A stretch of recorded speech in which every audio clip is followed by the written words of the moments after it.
Right, guys, it's that time of the week again. Welcome back to another episode from the Fantasy Kickabout.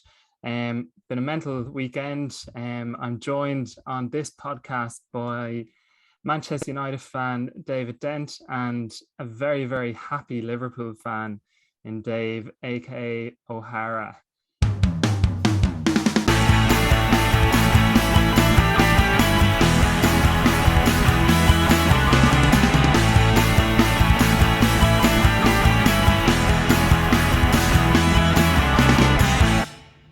O'Hara, might let you start since it was a very convincing win for Liverpool. Um, what was your thoughts from the game? What's your thoughts about Liverpool's performance? And where do you think Liverpool can go from a 5-0 win at Old Trafford? It was amazing, really. Like I was I was nearly speechless. Like it's probably the most resounding win I've ever experienced over United, and to be able to do it at Old Trafford, it was absolutely incredible. Like you run out of words for how good this team is, but at the same time, even though it was such a comprehensive win, they didn't necessarily have to get out, play to their absolute fourth or fifth gear. What really, I suppose, stood out to me, especially in the first half, seeing as it was 4-0 at half time, was it was just really easy. I found it bizarre. You were just watching it, and we'd have an attack and we'd score. I was like, oh wow, how did we manage that? Like, if you look at, like, we'll obviously be looking at it in more detail, but even, for example, the first goal, the Naby Keita's goal, if you look at the still frame, or like as Salah's running through, and it's Salah and Keita against Luke Shaw, who's like somehow the only person who's there in like centre back at the time, it looks like we've hit them on the break. But that actually came from Alisson playing it out to Van Dijk, playing a pass out. It was literally just pass, really easy. And all of a sudden, where is the United defence? It was insane. Obviously, I had an absolutely incredible time watching it. It was one of my favorite matches I've ever watched, to be perfectly honest, because like that, growing up with so many times United just denting our dreams, or even potential dreams, and United just walking league title after league title. They were the bane of my childhood and teenage years. So over the last couple of years, where we've managed to get a couple of results over them more often than we used to, I've obviously been reveling in that, but nothing's come close to what happened at the weekend. Like 4-0 at halftime, it was almost, it was 3-0 going into stoppage time. It was like, oh my god, 3-0 at halftime, this is incredible. And then Salah gets the fourth, and you're nearly there just laughing. It was amazing how just easy it was to cut through them. There was no, Liverpool have played better at Old Trafford in the past and either won but have scored less goals, or they've played better and have lost the game. There's been games where De Gea has had phenomenal, man of the match performance, and United have beat us. So like, we weren't playing out of our skin at the weekend. It was just, they were so clinical. Each of the goals was just so, like, Salah's fourth kind of sticks out in my mind, in terms of a lot of players in that scenario would like take a touch or have to survey where they are, where he just knows. He barely even has to look, and he just placed the bottom corner. And it was like, wow, that was incredibly easy. How did he do that? Yeah, there was so many parts of the game that I loved. Like, you'd think 5-0 up. Salah getting a hat trick was an absolute joy. I adore that player. I would defy anyone to find a strong argument to say he's not the best player in the world at the moment. First player to ever, I think, in the Premier League to score an away hat trick at Old Trafford. He's the first Liverpool player to score a hat trick at Old Trafford since like 1936 or something. I've seen all these mad stats. Like, it's the first time United have ever been 4-0 down at halftime at home. But yeah, like, so being 5-0 up, you'd think, I don't know, there just continued to be just extra like highlights of the game, like Ronaldo scoring and then that getting chalked offside. From watching on the telly, that seemed to get one of the biggest cheers. Like, that was comical, especially after his petulance at the end of the first half, where he was lashing out at Jones, and then that was another brilliant point where Konate and Van Dijk and Robertson all flew over and were like, "Hold on now, you back off." That was even that was great to see. It was such a togetherness where, I suppose again was in contrast to what we've seen from United, with the likes of, it's like chalk and cheese. United are a load of individuals with no particular setup or common goal kind of thing, where Liverpool are just this well-oiled machine. Every single player knows exactly what they need to do and what their role is in the team, and they just execute it perfectly. Absolutely loved it. A happy buzzing Liverpool fan. But before we get on to obviously the Man United perspective, Dave, you obviously, O'Hara, touched on Mo Salah, and I think I'd have to definitely agree that he is at the moment the best player in the world. Just explain to us what Mo Salah means to Liverpool fans, and how important is it for him to be tied down to a new deal? Because I know there's some people out there, some pundits that are saying, well, if he came out with a quote during the week that he can't see himself playing against Liverpool. If that's the case, some of the pundits were arguing, saying, why isn't he just happy with the money he's on? Why does he want more, for example? But just explain to us what Mo Salah means to Liverpool and how important he is. Oh, like, he's imperative. He's an absolute god. Like, he's like that. He's playing out of his skin.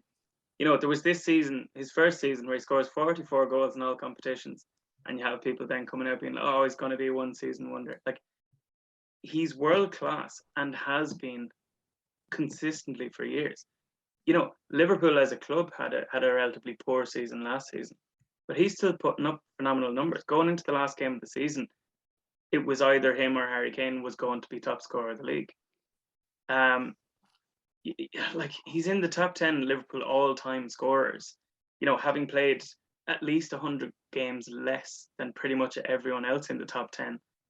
It's the most important thing in the future of this current crop of Liverpool players in this team, that we sign Salah to whatever sort of bumper deal he wants, because he deserves it.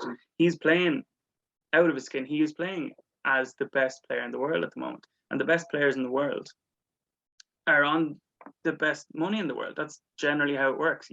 I agree, or I understand the argument of, oh, well, he's on 200 grand. Why isn't he not just happy to take 220 or something? Like, because he's the best player in the world. He's one of the best players in the world. At any given time over the last couple of years, he's been in the top 5, top 10, at least. I would say top 5 at all times. But, there's arguments. He's always been in the top 10 the last few years. Everyone else in the top 10 is earning streets ahead of what he's earning. Like, the top 5, as far as I know, top 5 earners of the top 5 earners in the Premier League, 4 of them were playing for United the other day. And, like, none of them at the moment are fit to tie his boots. Do you know what I mean? Like, Martial is on 250 grand a week and Salah's on 200 at the moment. You're telling me that Salah doesn't deserve to be paid far more than Anthony Martial? Then I don't know what. Like, Salah isn't even in the top 10. I think there's 7 or 8 United players who are paid more than Mo Salah, and Salah is better than every single one of them at the moment. Obviously Ronaldo is this phenomenon and has been for 15, 20 years. But he's not doing a fraction of what Salah's doing at the moment. And Ronaldo's on 500 grand. You know, like De Bruyne is on, say, whatever, 350, 400. Sancho came in. Sancho's done literally nothing in 10, 11 games. And he's on over 300, 350, as far as I know. You know, so the only issue with paying him the amount that he deserves is that it will like break the wage structure. But if there's ever going to be a player to break the wage structure for, it's Mo Salah, because he's here at Liverpool now. You have the argument of, oh, well, if he doesn't, you know, if they're not willing to pay him the amount, then sell him, make a profit and sell him and go all out for someone like Haaland or whoever, just off the top of my head. But that player isn't here now. Klopp improves players. You know, for example, Salah. Can I ask you, Yeah, fire away. before you go on, is there an amount you don't pay him out of interest? Like, is there a demand that he can make that you think is that's too much? Like no. if he wanted 500k now. Yeah, I'd pay him because he deserves it. Like, why not? There are other players in the world like that, Ronaldo, Messi, whatever. They're paid in the vicinity of that. Like Griezmann was being paid 600 grand at Barcelona. Like he's nothing on that. Of course, but obviously, if you're looking at Barcelona now, you can see where they are because of how they behaved and how they threw money at players. Of course. Like I actually have quite a lot of respect for Liverpool's. Now, I'm not blanketly saying the wage structure, but they have managed to develop probably one of the best club teams in the last 50 years. They've created one of the best Premier League teams of all time. Yeah. Without having to extortionately overpay them. Now, I'm not saying don't pay Salah what he's worth, but you do risk something if the jump from what he's earning now to his new contract is like crazy. Like if he goes from say what's he on, 200, 220? Yeah, as far as I know, he's on 200 at the moment. Okay, so if he goes up from 200 to say 400, just for argument's sake, is he worth it? Yes, of course. I completely agree that he is. But then you're gonna surely you're gonna start having issues with Mane if you don't have them already, and then every other, because everybody plays such a huge role. Trent plays a huge role. Robertson plays a huge role. Alisson. I know a lot of these guys have signed up to new deals already, but you know what the renewal of contracts is like. You know, once you start getting down to 2 years, then the discussions start again. But do you take the risk of going down that sort of route? Yeah, no, I totally know what you mean, because that's the issue, and that's why, you know, there's these stallings on the whole contract situation. I agree with your point in terms of the way the club has been run has been impeccable in terms of like that, creating a harmonious team and being able to bring them in on modest wages, modest in football terms, but on relatively modest wages, and having it incentivized, and then say 2-3 years down the line rewarding the success and then giving them a bumper deal. So like that, the likes of Salah, Van Dijk, Alisson, Fabinho, anyone who came in the last 4 or 5 years came in on far less. You know, they all came in and around, off the top of my head, maybe 100, 120, which again in today's game is relatively modest. And then they've gone on and they've won the Premier League, the Champions League, Super Cup, whatever, and they've all gotten bigger bumper deals. So they're up at 180, 190, 220. I think Van Dijk's on 220, having come in at maybe 150, around that. I'm not 100% sure. But yeah, so I understand the risk of, you know, a lot of the core, say starting 11, 12, whatever, are in and around 200 or so. So if all of a sudden then Salah goes and he's on, say, 400, you're obviously running the risk of having a bit of friction. But I just think like when you see the players playing with Salah, every time he scores, or every time, like the last few goals, say the Watford goal and the Man City goal, have been just from another planet.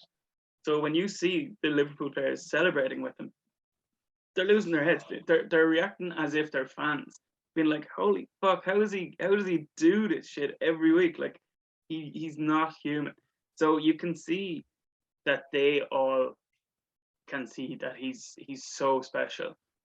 So I think it would be only running the risk of one or two, maybe. I would, if you were to pick someone, I think I'd agree with you. If Salah was to get far more, Mane would probably be the one who ends up having an issue with it. I don't think he'd have an issue initially because, again, he can see how phenomenally well Salah is playing.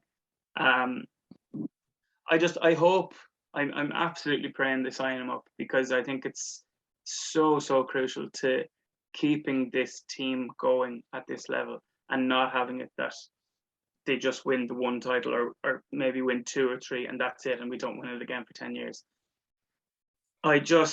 So with the way they've structured it, I'm hoping they tie it up soon, but that I think possibly they'll be looking to do it that maybe he's on 350 and then there's a few relatively easy add-ons that'll add up to the bulk. I would expect that's the route they'll be looking to go down, because then his base wage has only gone up, say, X, and it's not miles and miles ahead of everyone else in the club.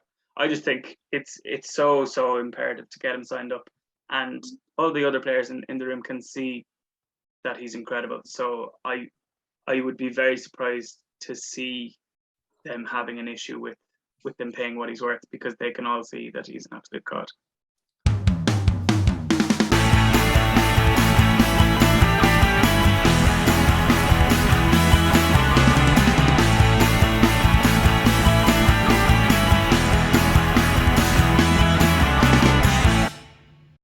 I think that was Dave giving Liverpool a warning from the Manchester United experience of breaking wage structures for players. But yeah. We might leave it at that from the happy part of the podcast and move away from the less so happy element of the podcast. So Dave, I was going to ask you first and foremost, how are you feeling after the weekend? And I'm going to mute myself just in case I'm likely to start laughing at some of this stuff because of how fun it was. Even O'Hara playing games with us. But even if, Dave, you want to just fill us in with your thoughts, whether it be the game on the weekend or things before the game, whether it was the build-up over the last couple of weeks, or even the last, kind of, we'll call it the post-mortem of Sunday's result. Yeah, I mean, listen, it's like the anger is starting to subside. I was more angry than anything else, because everything Dave said was 100% spot on, and you'd be lying to yourself if you didn't agree. You know, we can say losing to Liverpool, there is no shame in losing to Liverpool at this moment in time, but it's how you lose to Liverpool, and that was the worst thing. It was, you know, we saw the performances over the last couple of weeks. Everybody's has said it's been coming, and it has been. This performance, this result, this has been coming. Ollie's decision to play the exact same formation, the exact same lineup that struggled with Atalanta on Tuesday was bizarre and mind-boggling. Playing in an unfit Harry Maguire from the Leicester game, the previous game, clearly not match fit, and it's shown. And well, listen, the whole sticking with McFred, that's I can excuse that. I can understand that. But what we saw, they didn't even look like players who'd never played together before, but they actually looked like players who had never played football before. We're talking about Luke Shaw, who has been exceptional for the last year. Maybe more than that. Maybe ever since Alex Telles was signed, Shaw found another level. He was exceptional for United last season. He was exceptional for England in the Euros. And with all respect to Mo Salah, he had a really tough time with Shaw for the last maybe 3 games, I would say. With not getting it took Salah a while to score against us. He marshaled them really, really well. And then Sunday, it was the amount of space he was given. It was like the best player currently in the world wasn't playing and wasn't just wandering around behind you and just being left to do whatever he wanted. I had so much sympathy for David De Gea. He was just left in no man's land for nearly every finish, for nearly every goal, and it was so easy. It was just so easy. They didn't. I mean, with the exception of the deflection, I think it was the third goal had a deflection off Harry Maguire. But aside from that, they made their own look, So, it was the manner in which we lost, and the fact that they weren't even great. We know Liverpool are a great side, and they can tear you apart. They didn't have to tear us apart. They really, it was men against boys, and boys who had never played football before. Like it really was terrible.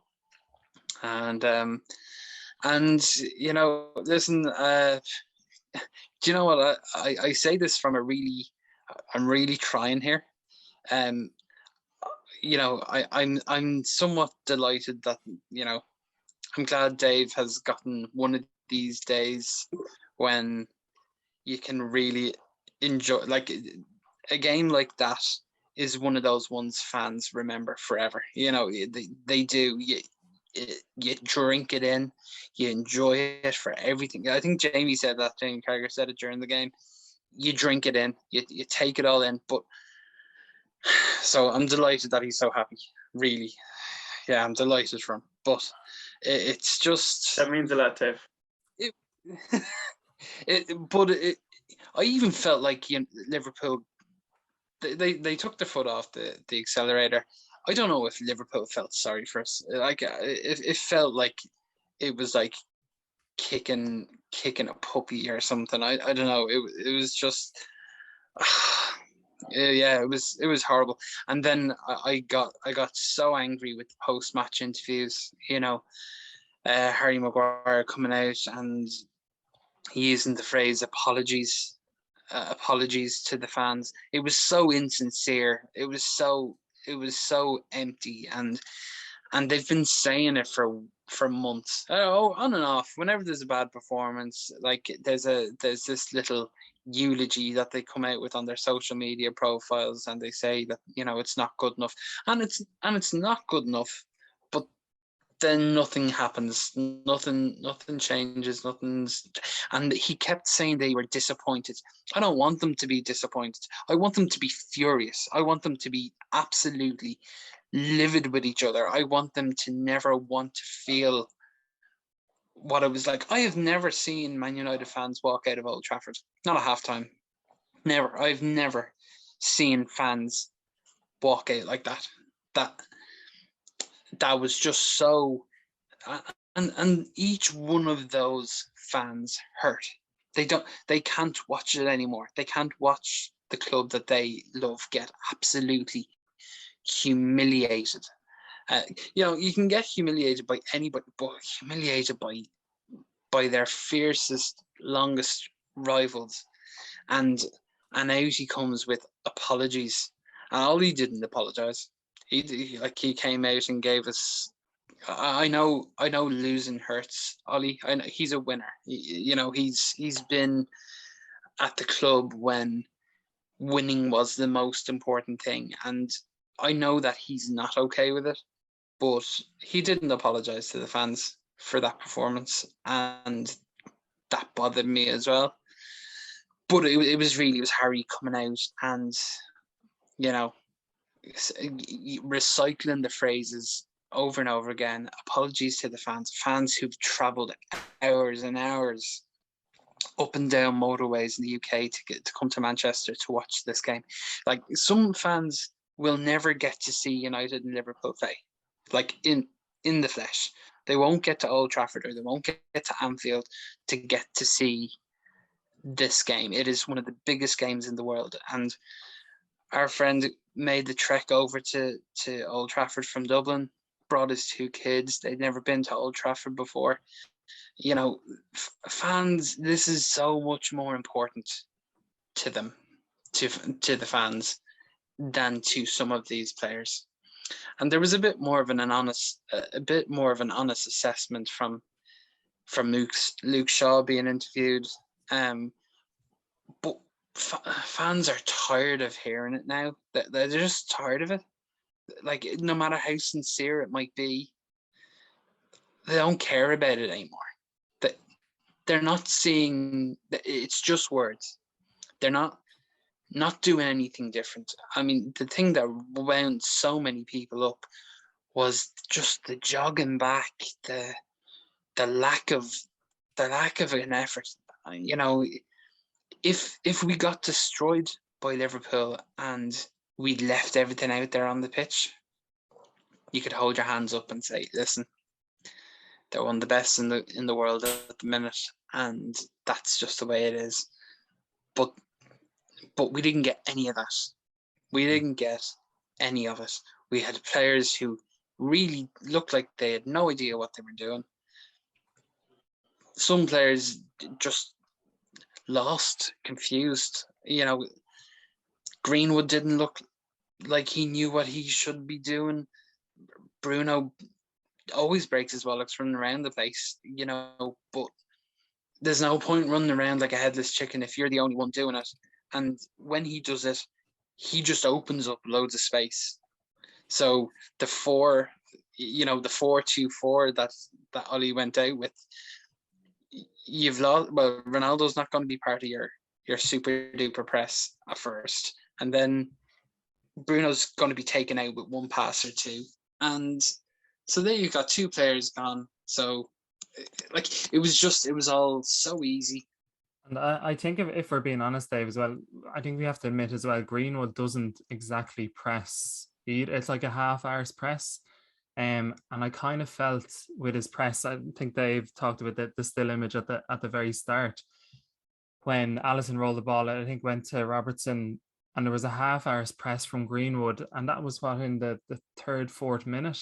And you're kind of thinking, is Greenwood pretending to put in an effort here, where obviously from a fan's perspective, you see a player running from A to B, so you go, okay, he's doing something. But when you look back at it again and again and again, like, he was nowhere near it. And then that caused like a domino effect of Aaron Wan-Bissaka then to end up as a right winger, Lindelof to push across as a right back, and as O'Hara said, sure, it was Luke Shaw that was left at centre half on his own.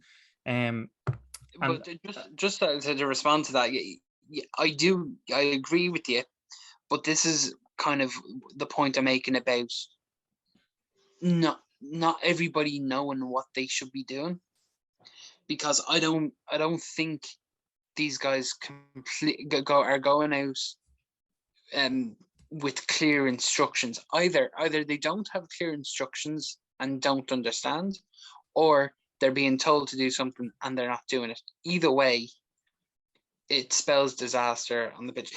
Maybe Greenwood isn't great for pressing, but neither is Martial, neither is Ronaldo. There's loads of players that aren't great at them. So you need to structure your team in such a way that you play to their strengths. Like we've been talking about Aaron Wan-Bissaka for a while, with him getting caught out of position, Lindelof pulling across, and therefore, dragging Harry across. And then, we had it with Demba Ba's goal that time. Who did he play for? Newcastle. He scored. No. In the Champions League. Last year. Yeah, Istanbul. And it was an embarrassment of a goal. Like it was ridiculous. Everybody was completely out of position. Nobody there from the halfway line on. We've had an issue with positioning before, and it's just we'll probably get into it, but the structure that we have is non-existent. Yeah, I'm just going to kind of list off a couple of points that I kind of picked up on trade the game and other things that I might even get O'Hara then to jump in and just see from an outside perspective of what he sees is going wrong on the pitch. And we obviously kind of get it. You mightn't watch United every week, but it was clear as day on Sunday how bad things have gotten. But you obviously mentioned, Dave, about the press and that some players can't press. I don't know. I just believe every player is capable of pressing. Some are more intelligent than others, but like you said, you can't do that individually. You have to have a plan. And it doesn't necessarily mean, for me anyways, a press doesn't necessarily mean that I'm going to use Ronaldo for example here because he's the front man, or we'll say Sadio Mane or Firmino for Liverpool as the front man. A press doesn't necessarily mean that player is going to win the ball. It's knowing almost where the ball is going to go to the next pass and maybe the next pass, and that's when the next player is going to step in with the press because they've been prepared and they know when to jump in. Like something as simple as Greenwood, if he's pressing Robertson, force him down the line or force him to go back, but never allow him to kind of come in. And he pretty much played the ball. I know it was predominantly down the line, but it was in between the right back and the centre half. So I do believe players can press. It's whether they have a plan in place or whether they're arsed to actually do the press or not, or think they can get away with it. I was listening to. I do agree with you. I mean, they all have two pairs. They all have two legs, so they all have the ability to do it. But if I say to you, if a goalkeeper is going to be or a centre half is going to be pressed, would you prefer Ronaldo to press him, or would you prefer Cavani to press him? I would imagine it would be the latter, because you know that as a presser, Cavani is far better at it.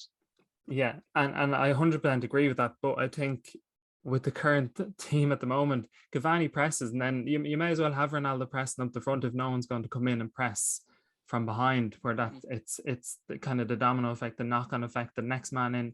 I remember being as a kid playing football, being told if even in Gaelic football, if the ball gets through, the next man is in, the next man is in, the next man is in. So you've been taught that I've been taught that from a young age. I'm sure these professional footballers have been taught that from a very, very, very young age. So it does baffle me, like why. And if I can remember, wasn't that one stage United had they were coming 17th or 18th in terms of the distance they've ran on the pitch as a team.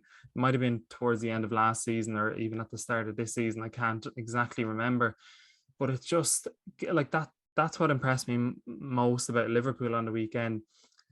And I agree with what O'Hara said. They didn't actually have to get out of, and that killed me the most. They didn't have to get out of second or third gear, but they were doing all the basics right. They were pressing individually, collectively. They were getting passes passes 5 yards were like, they were able to pass 5 yards. They were able to move. They were able to drag players out of positions. It was just crazy. And I was listening to Owen Hargreaves and Paul Scholes. I don't know what channel they were on. Michael Owen was on with them, but Paul Scholes asked Owen Hargreaves, he goes, oh no, how would you have felt playing in that midfield today? And he said, of course it would have been embarrassing, but he goes, Scholes, you remember when we played in centre midfield together for United? If a situation arose like that, we never went down without a fight. We put in some sort of a fight, some sort of a commitment. Yeah, we might have lost 2-3-0, but they kept going. And it was almost, as you mentioned, Dave, as well, that Liverpool took a step back, took their foot off the gas. It was almost like they felt pity towards United and the fans and all that. And it was so disheartening to watch. And I was even saying to you guys before, when Pogba got sent off, it was either you laugh or cry, and I started laughing because I was like, this is just an absolute kind of shambles disaster. And Dave, one of your first points you made was Ollie starting with the same 11 from the Atalanta game. That was obviously a big mistake because, yeah, we got the win. We probably weren't as bad as people made out to be, bar, we'll say, a 20-25 minute period in the first half. But there was, again, no structure. It was almost like throwing the kitchen sink at your opposition and just kind of putting pressure on them, again, not in a structured way, and eventually getting a goal, getting another goal. And that's down to obviously individuals. So that was a huge mistake. And I think it might have actually been mentioned in the group earlier, in our fantasy kickabout group earlier, where if any team played 4-2-4 against Liverpool, whether even if it was Man City, even if it was Chelsea, even if it was the great Barcelonas, you'd be annihilated having two, and then obviously we were left with Fred and McTominay. So it didn't make any sense in terms of the starting lineup, the balance of the team going into a game like that. Like, surely Solskjaer, McKenna, Phelan, Carrick should have been aware of that and prepared for that, but it made no sense to me why. Like, the minute I saw it starting, I just questioned it straight away. But as I was saying, we started in the first 90 seconds, we had an opportunity with Fernandez, and I was like, geez, the lads seem to be up for this. And then within 13 minutes, the game was pretty much over. You know, it's funny that, you know, not haha funny, but one of the things that maybe though Ollie said, yeah, shut up,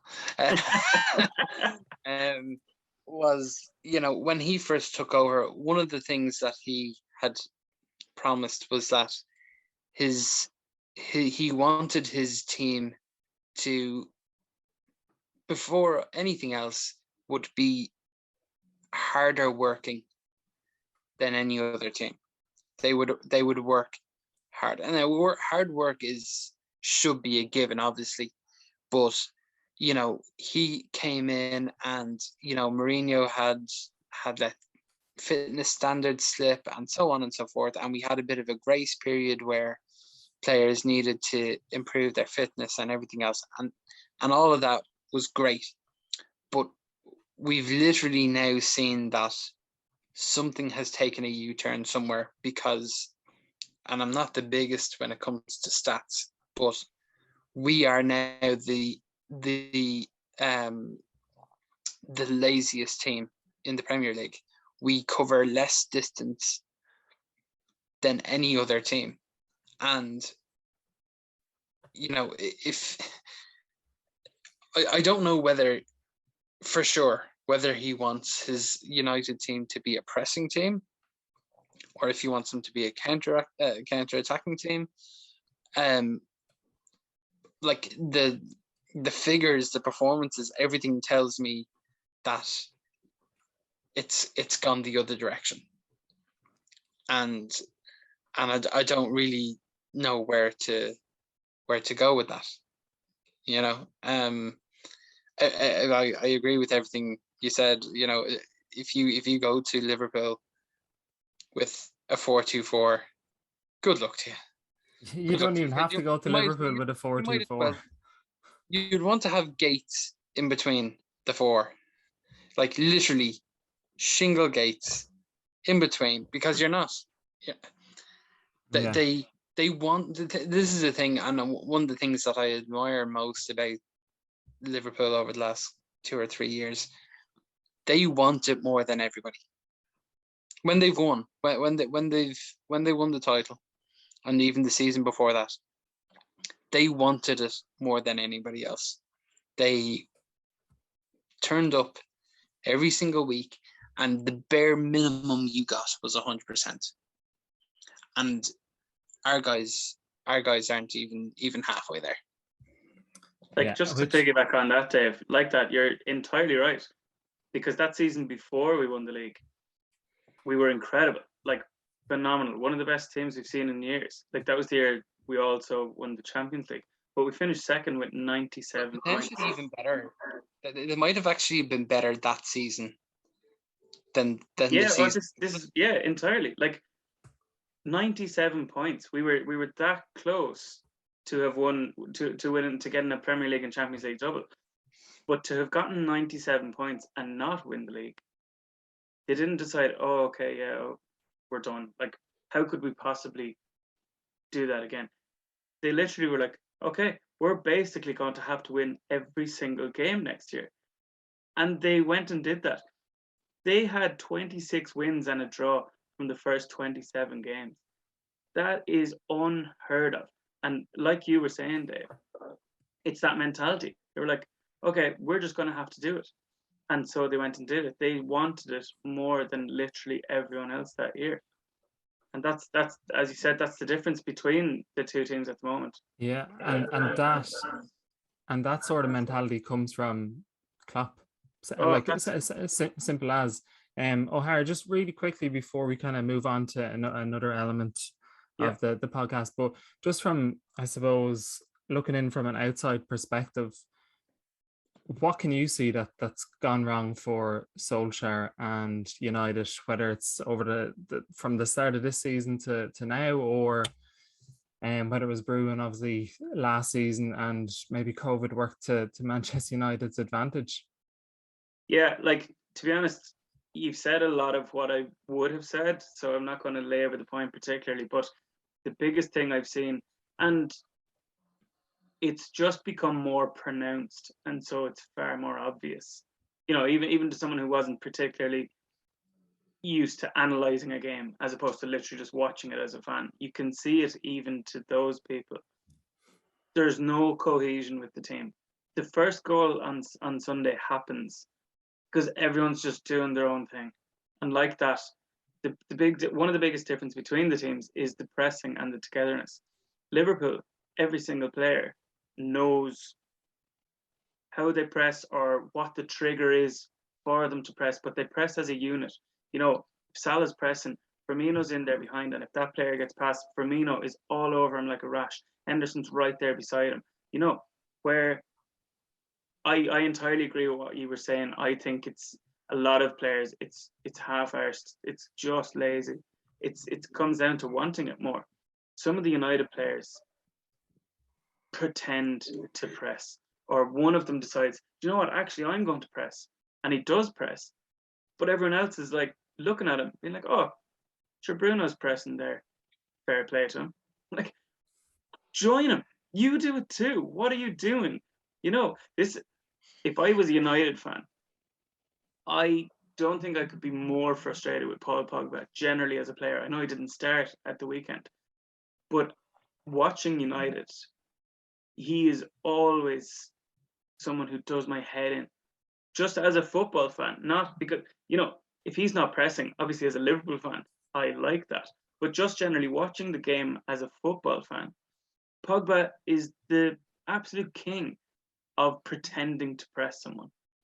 You will sticking in dangling in a leg, and looking like he's kind of prepared to put in a tackle or put in a shift. Entirely. He'll be running towards a player and he'll decide, you know what, I'll try and press this person. So he'll kind of run towards him. But the other player is running so fast that he's gone past him. And it's actually ideal for Pogba because Pogba never got close enough to make it look like the player got past him. So he kind of just, this player is now, 10 yards from the penalty box. And Pogba's like, oh, sure, I tried, I guess. Do you know? It kind of looked like I tried. Pogba's, what's the word? Behavior, if you like, for the fifth goal was the most Pogba thing that you could ever see. It was fantastic. It was Pogba thinking he was going to outmuscle 3 Liverpool midfielders. Yeah. But this is the point. Standing there. Yeah, exactly. But he was being pressed by 2 or 3 players. This is the point. The Liverpool players wanted it more.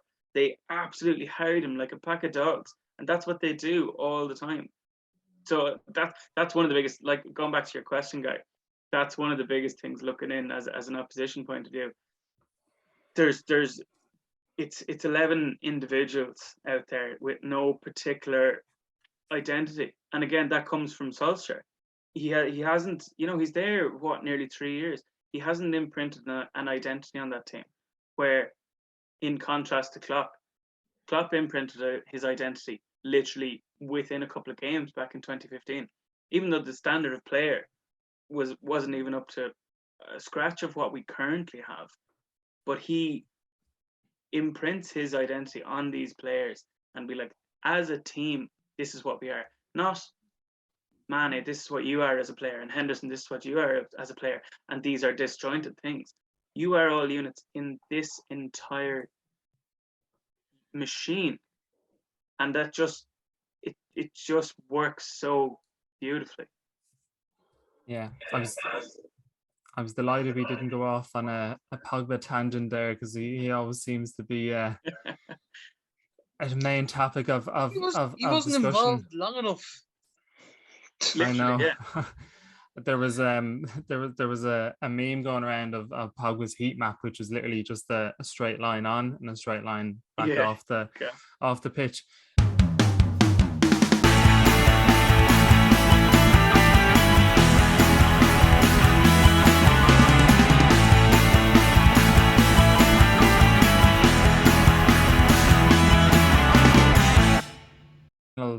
Element of the podcast, we might touch on potential appointments for Manchester United, because I think the writing is on the wall, Dave, for Ole Gunnar Solskjaer. I don't know whether you agree or disagree, whether he should be given more time, or is it time to cut ties and move on before things get too sour, because I think both of us do agree that he's done a lot of good for the club, and he's maybe taken Manchester United maybe as far as he could.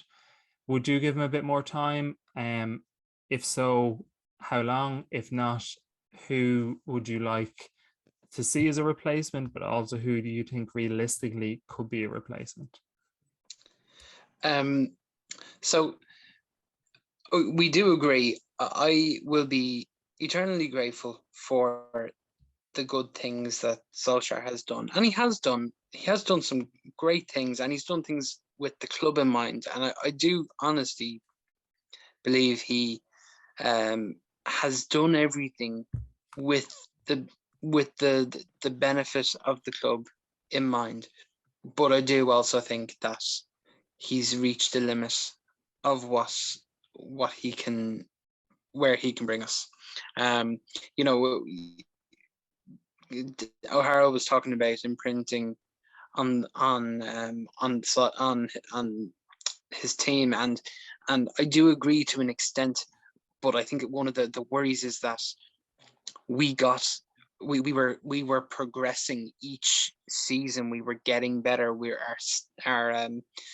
Each finish was pushing us up the table. It was, from sixth to third, and then a runner-up position. The concern now for me and for every United fan, most likely at this point, is that not only are we going backwards, after a summer that involved recruiting Sancho at long last, the surprise signing of Rafa Varane, who's it was an amazing signing, and then bringing in Ronaldo, and then it all seemed to go backwards. So it's for every fan, I'm sure, it's the lack of structure, it's the lack of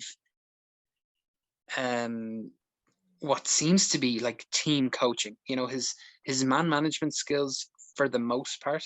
I probably skipped over it, but treatment of Donny van de Beek, treatment of Lingard since he came back in, treatment of Sancho. I know we're only 10 games in, but on Sunday when we were in such an awful place, Diogo Dalot went on instead of Sancho. It's a little bit mystifying. I think we've reached as far as he can bring us forward, and I think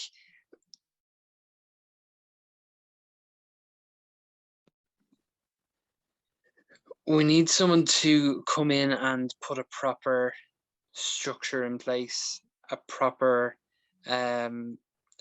tactician, and I think we're both in agreement that if he is going to be replaced, it will most likely be by Conte. I wasn't completely thrilled about Conte in the first instance, but I think I maybe got caught up in the negative media spin on what Conte brings. I think I had it in my head that he was a bit of an argumentative character, but having looked into it a little bit more over the last 2 or 3 days, he's done a solid job everywhere he's been. He lives and breathes football. He is committed beyond belief. And maybe he brings something that we need in terms of personality. I think he went in and did an amazing job at Inter Milan with very little money spent, and won them a league title. He did a super job at Italy. He did a super job at Juve, and okay, things didn't end exactly the way you'd like at Chelsea, but I don't think he would be the worst. And I think if it's even just a short term appointment, if he only stays a year, 2 years maybe, the perfect replacement isn't available now. There are some fans that would want a Brendan Rodgers. There are some fans that would want Zidane. There are some fans that would want Pochettino still. I've said on this podcast before, I'm a fan of Thomas Tuchel. I think he's a superb manager, and I think he has the perfect balance for what we need. Who knows? Maybe Chelsea will be back on the manager merry-go-round by the time Conte's stint comes in, and another manager will be available. But I think this season is still very salvageable. Where it's not looking great at the moment, but this season is not going to be a 97-point season for Liverpool, for City, for Chelsea. Teams will drop points. So I think there's still certainly time for the tide to turn, and not for a proper Premier League challenge, but certainly for it to be a good season, a top four, a good run in the Champions League, with the right structure, with the right plan. I think that's still certainly salvageable. Ara, would you fear Antonio Conte coming to Old Trafford and bringing his style of play, his structure? He's obviously, as Dave mentioned, has a good history with obviously Inter, Juve, what he done at Chelsea to a certain extent as well, and maybe his ability to, even when we look at Inter Milan, to bring some, I suppose the best way to describe them is Premier League rejects and turn them into Serie A winners. And a handful of them were Man United players or ex-Man United players. Would you fear with the experience of Conte coming in that could bring a different challenge, maybe not necessarily this season, but over the next couple of seasons? Yeah, I think he's definitely a better manager than Solskjaer. I liked him when he was at Chelsea. Obviously with Juventus having won the league so many years in a row, I was delighted that he managed to get Inter to win the league last year. I think it's an interesting appointment it would be an interesting appointment in terms of it's always strange to me to think of United as a team who, will get this manager in for maybe 2 years and get another one, because for all of my lifetime until Ferguson left, he was the only manager that was there. So it seems out of character. But again, the club has changed so much since Ferguson has gone, so it wouldn't surprise me, and I think it would be definitely a better proposition than Solskjaer. I think if Conte was the United manager, I think United would be far more to be reckoned with. I think again, like not necessarily to a massive extent, but to draw a comparison with Klopp, like you said, Conte has, gotten these like Premier League rejects or players who we didn't particularly think had any more of a ceiling to reach to, and turn them into league winners, whether it be, the likes of Moses when he had him at Chelsea and Ashley Young and stuff at Inter Milan. Conte fits them into a system that works for the players and improves players, where I think the players United have, I think they've some outstanding players. So rather than just put them all onto the pitch and see what happens, I think Conte would actually be able to implement some sort of a solid structure that the players would actually know what system they're playing and what the end goal is and what they're all supposed to be doing as part of that unit. I think it's not far off from being a dangerous team and a scary team, because there's some phenomenal players in there. I just think I was listening to a podcast there the other day, and they made an interesting point, which I think is relatively true, that Solskjaer seems to more so structure his team on who's the least easy to leave out of the team. In terms of Ronaldo, you can't dream of dropping him. Grant, so he's number one on the team sheet. You can't drop Bruno Fernandes. This is why the likes of Van de Beek isn't playing, and why Sancho, for all the money that he's come in, Solskjaer's going to look at Sancho and be like, yeah, you're a great talent, like, but I can leave you out.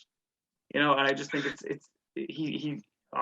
I think Conte would be able to do a lot better with the exact set of players that are there. It's interesting, because the reaction in the media over Solskjaer dropping Ronaldo for the Everton game, like, it felt at the time he was kind of damned if he does, damned if he doesn't. Yeah. It felt to me perfectly reasonable that if you're going to drop Ronaldo to the bench, it's not like he replaced him with Greenwood or he replaced him with Elanga. He replaced him with Cavani, a top class striker, and then there was the whole thing with, Martial scored, and then there was Ferguson talking to Khabib and talking about starting with there was this pressure, and I'm sure Solskjaer is used to it at this point, but no matter what 11 he chooses, there is always going to be criticism. There is always going to be he doesn't know what he's doing, and all the rest of it. But I agree with your point. There is certainly a thing of can't drop Ronaldo without there being a media shitstorm about it. Then Bruno's not getting dropped. Harry's not getting dropped. De Gea's not getting dropped. He is actually brave enough to drop Pogba. He's dropped him a couple of times, but it's a very, very bizarre set of circumstances. But it would explain perfectly why Van de Beek doesn't play and why Sancho. Like, there's been loads of questions now asked over the last couple of days. Do United know why they signed Sancho? And which seems crazy because most fans were like, "Yeah, we need a winger." But now if Greenwood's going to play it there, then is Sancho going to play? And then Sancho's being brought in on the left. And this is the thing about structure, is that there doesn't feel like there is any. We have like an embarrassment of riches when it comes to attacking talent. And I don't know if he wants to try and fit it all in to the 111 and just have like Fred and McTominay just behind them, and trying to make something work out of it. But it's just, I would expect that Conte would have no time for any of that nonsense. That he would. Did Conte manage Pogba, by the way, at Juventus? I think so. Potentially, or somewhere along the way. I think so, yeah. It feels like he wouldn't care. He wouldn't care if you were Scott or Fred or Donny or Lingard. I think he would literally do what he wanted, and as long as he was getting what he wanted from whatever player he chose, then that player would get their minutes, and there will be none of this kind of nonsense of what we've seen with Donny in particular over the last year, and Sancho for the last couple of weeks. So I don't know, maybe he brings an element of fear, maybe he brings an element of authority. We will lose something from Ollie with how he is a good man manager, but that's being outbalanced now. So maybe they just, some need authority, some need to be just hoofed out the door. I think we're all just ready for Pogba to move on. So yeah, it'll be interesting to see how things unfold.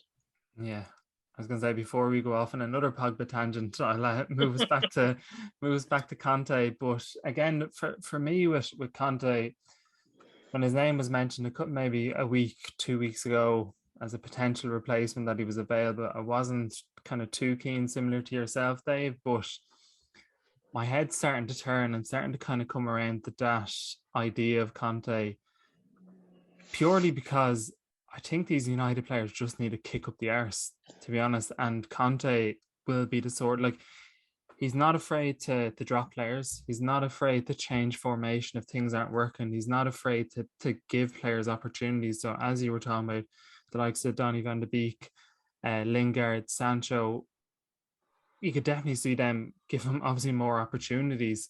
And it's crazy to even say that, isn't it? That we have to try give Sancho more opportunities, which it's just kind of baffling, even just saying it here myself. But like other things with Conte, he will, yeah, he may only stay at United for a season, 2 seasons, 3 seasons max, but that's the longevity of a Premier League manager these days. So I think so many United fans are getting caught up in this. We have to bring someone in to stay for the next 20 years, which is not going to happen. And if I'm being honest, even with Klopp and Liverpool, how long is Klopp there? Is it 5 years, O'Hara? He's there 6 years now. 6 years. Yeah, possibly he could get to the 10, but I couldn't see him maybe going beyond the 10 years, just the way football is. Yeah, like his contract is up in 24, so that would have it that he's there just shy of 9 years. But like that, he has said that he's planning on kind of finishing at that point and taking a break. I think that Pep and Klopp also have a similarity in that they demand so much from their players that there is an expiry date on that level of performance that they can get from these players at such a high level. So it wouldn't shock me for Klopp to wrap it up in 2024. Is that when Pep is due to go, or is he due to go next season? I think it's a year earlier. Pep was it 2023? Yeah. I think it is, yeah. And he's obviously already announced that kind of officially. Whether he changes his mind now or not is another thing. Yeah. But just back to Conte, you're looking at Conte, as we all kind of said, that he seems to improve players, maybe get the best out of players or play the players' strengths. As O'Hara mentioned, the likes of Victor Moses, he played to his strengths. He put him in a position, gave him these responsibilities, and Victor Moses rewarded him both at Chelsea and obviously Inter Milan as well. Like when you think that season, Gary, sorry to cut across you, but like that season in that Chelsea team, Victor Moses on right wing back was fantastic for the whole season. And this was a player who I think he had been at Chelsea 5 or 6 years at that point, and like had played maybe 3 times. Like he had been on loan to a different club every single year, and then all of a sudden Conte comes in and decides, do you know what, you're perfect for my system, and he plays out of his skin for the year. So that's I just think he would make a big difference at United. Yeah, and like he could potentially put in a likes of Lingard as a right wing back, or McTominay, similar to his position at Scotland as a third centre half. He could kind of mess around and find the right balance for this team.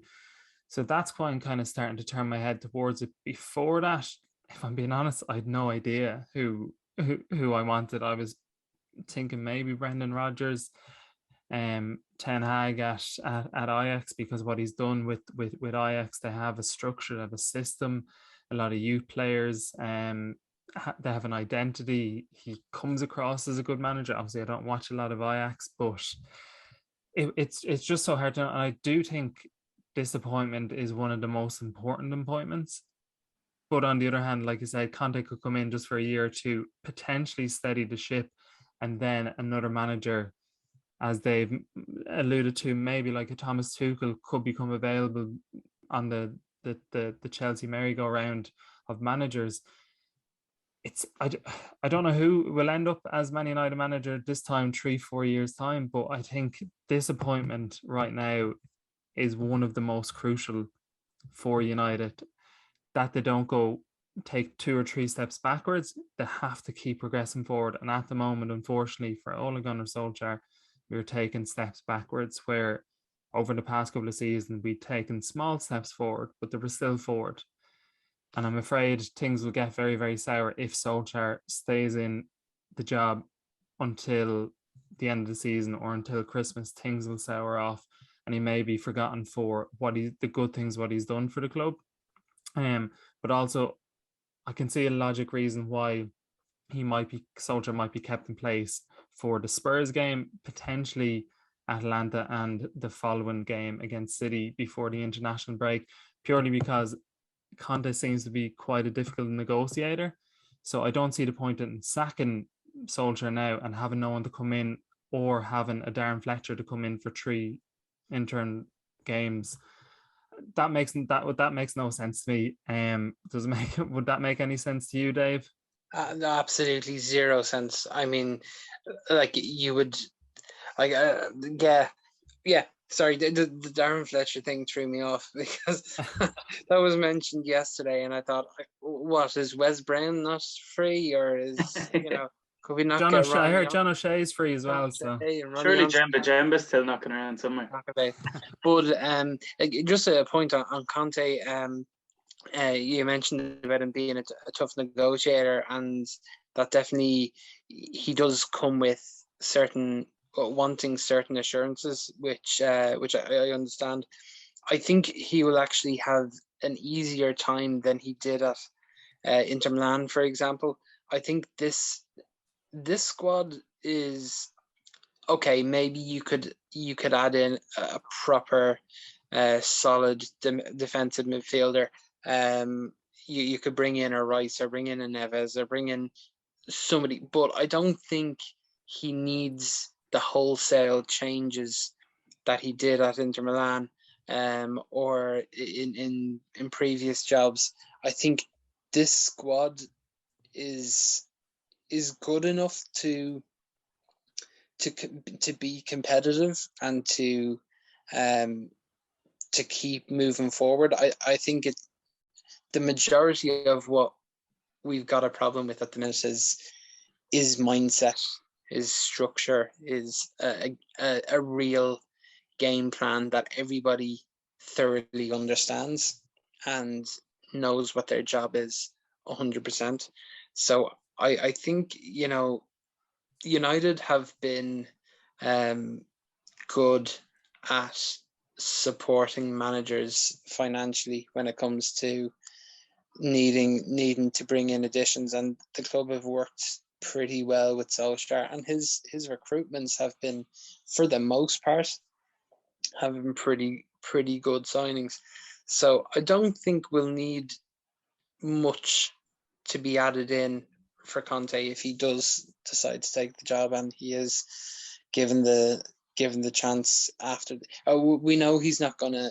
Solskjaer's not going to be sacked before Spurs at the very earliest. He's definitely going to handle that game. He handled training today, embarrassingly, with Sir Alex Ferguson. Sir Alex Ferguson was at training today. That's mortifying. But he's going to. I'm glad you love that, Dave. Sorry, I tried to laugh quietly. But it's definitely not going to be, a decision won't be made before the Spurs game. It'll be interesting to see what sort of a team he goes with for Saturday, because if it's anything like Sundays, I would be so disappointed in Ollie for literally learning no lessons. Like, no lessons learned whatsoever. Lingard really needs to be playing by, maybe. If he was to try and show that he's willing to do something different, to make a change, try to make something stick in the few games that he's got left, he'll make changes. But it'll be interesting to see how that portion of it unfolds. Final question for the podcast to both you guys. We'll start with O'Hara.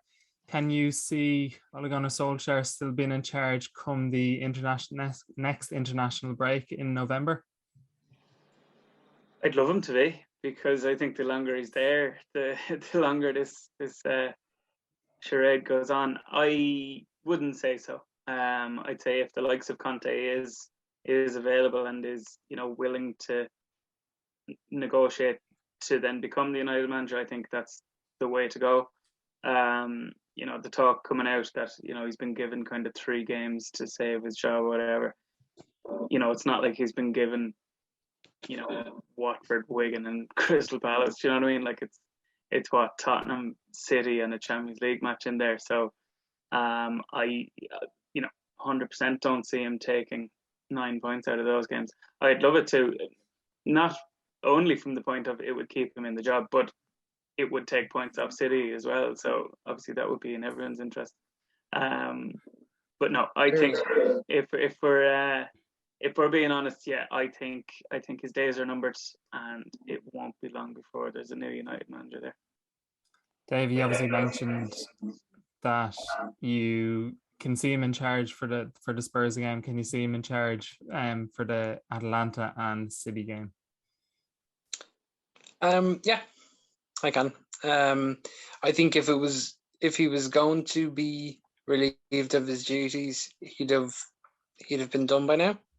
I think he will get those 3 games. Now, I could be completely made a liar of, if he loses to Spurs, he could be gone. But I think the plan, and this is completely my guess, the plan would be to see out, get him to the international break, and go from there and do something as not discreetly but as respectfully as possible, because I think there's a huge amount of respect there from the fans for Ollie, from the players by all accounts. Okay, maybe they're not completely on board with his tactics or understanding, or maybe they're not sure he's the man, but I think there's respect there. And I think they'll try to do it as respectfully as possible. Perfect. Anyways, guys, we will wrap it up because I'm sure O'Hara will want to go back and rewatch the game for the next 90 minutes while he has the chance before the next round of fixtures come around. Which, by the way, I'll be in the lovely position of being over in Anfield to see them on Saturday, so I'll be able to bask in their glory. Enjoy. Super. You'll be able to do a few live videos or takeovers and a bit of footage from the game. But honestly, guys, thanks very much for joining us. It almost felt like a bit of a counseling session this episode, but again, good chats as always, very honest opinions, and I think O'Hara found it very much a comedy show probably tonight. But we'll chat to you soon, guys. O'Hara, enjoy the game of the weekend. Dave, hopefully we can enjoy our game on the weekend. Cheers, lads. Take care, guys.